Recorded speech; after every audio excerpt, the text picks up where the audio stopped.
nakikita ang likod ng entablado. Mga gabing luha ang kapalit ng dasal sa altar.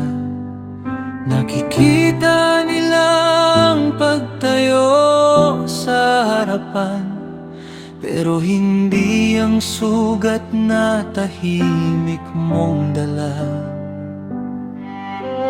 Akala nila'y korona ang nasa ulo mo, pero krus ang araw-araw mong pasan sa mundo. At sa bawat salitang lumalabas sa bibig, may labang kailangang sa Diyos itinataas.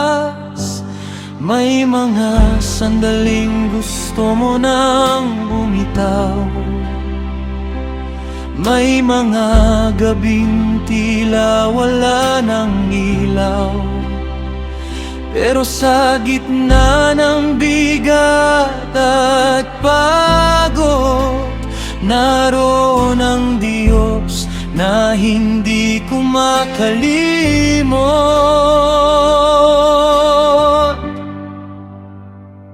Mabigat ang tawag, mabigat ang daan, ngunit Ikaw, O Diyos, ang aking sandigan. Hindi ako tinawag dahil ako'y sapat, kundi dahil sa biyaya mong sapat lahat. So I will stand, I will obey, even when I don't understand the way. Ikaw ang lakas sa bawat laban, Ikaw ang Diyos ng aking tawag at daan.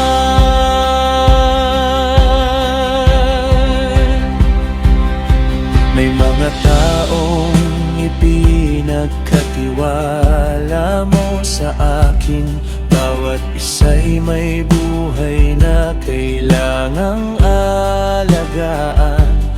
Bawat desisyon na aking gagawin ay may bigat na pwedeng magtuwid o magwasak din. Gaya ni Pablo na iyong pinili na magdala ng pangalan mo sa madilim na dulo. Ngunit sinabi mo rin sa kanya noon na ang pagtawag ay may kasamang pagtitiis sa puso. Hindi ko kayang dalhin ito mag-isa, kaya sa iyo ako lumalapit, Ama.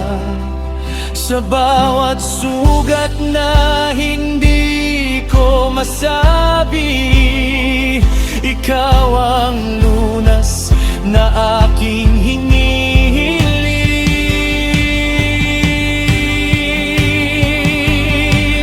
Mabigat ang tawag, mabigat ang daan, ngunit Ikaw, O Diyos, ang aking sandigan.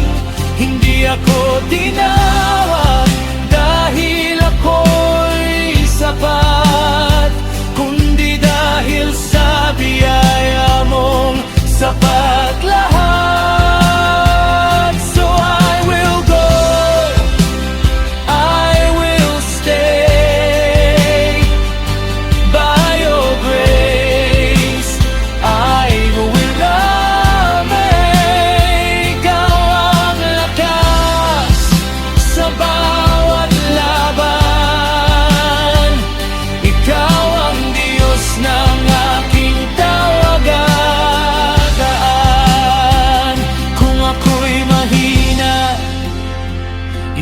ikaw ang lakas. Kung ako'y mapagod, ikaw ang lunas. Hindi ko kaya kung wala ka sa akin, kaya sa iyong kamay ako'y mananatili. Hindi ko dala ang sarili kong pangalan, kundi ang iyo lamang, o kataas-taasan. At kahit mabigat ang aking pinapasan, sa iyo ako'y ligtas, sa iyo ako'y tapat.